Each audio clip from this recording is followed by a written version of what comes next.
So yun guys, may natapos tayong isang knife na kakaiba.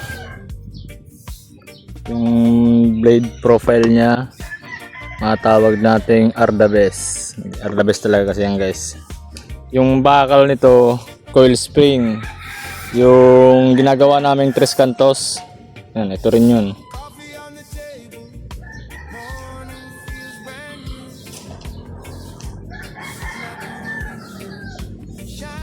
Tapos yung ito Carabao horn, yung itim. Ito naman, kung kilala nyo si Balmond, hindi niya ngipin guys. Hindi yan ngipin ng ogre. Bortask yan. Bortask, ngipin ng baboy ramo. Ito. Dalawa to eh. Ito yung pangkanan. Ay. Oo, tama dito yan eh. Nasa kapang ito yung pangkanan.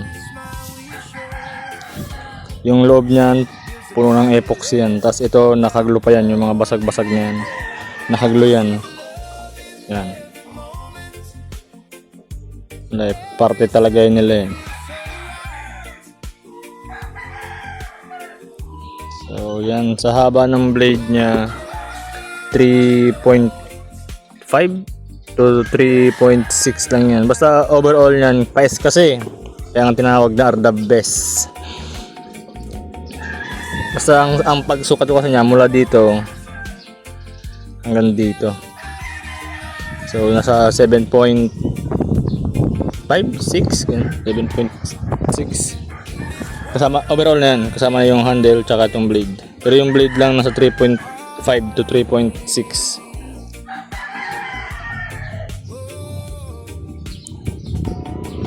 So yun, sa mga short blade hunter gun,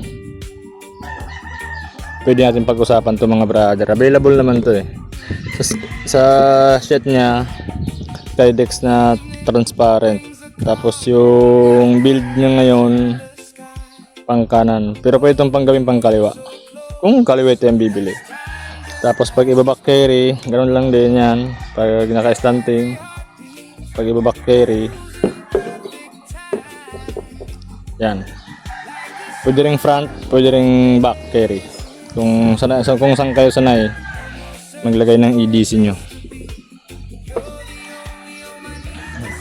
Tingnan nyo guys, kitang kita yung papasok ko.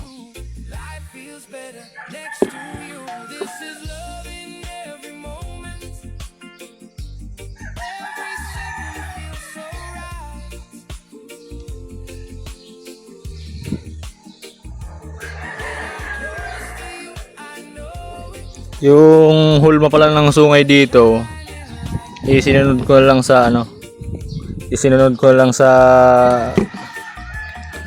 ngipin. Ito. Nakalubog banda rito. So yun lang mga brother. PM na lang siguro sa may magkakagusto dito. Kung wala, edi walang problema. Yun o, transparent yung Kydex. So yun lang.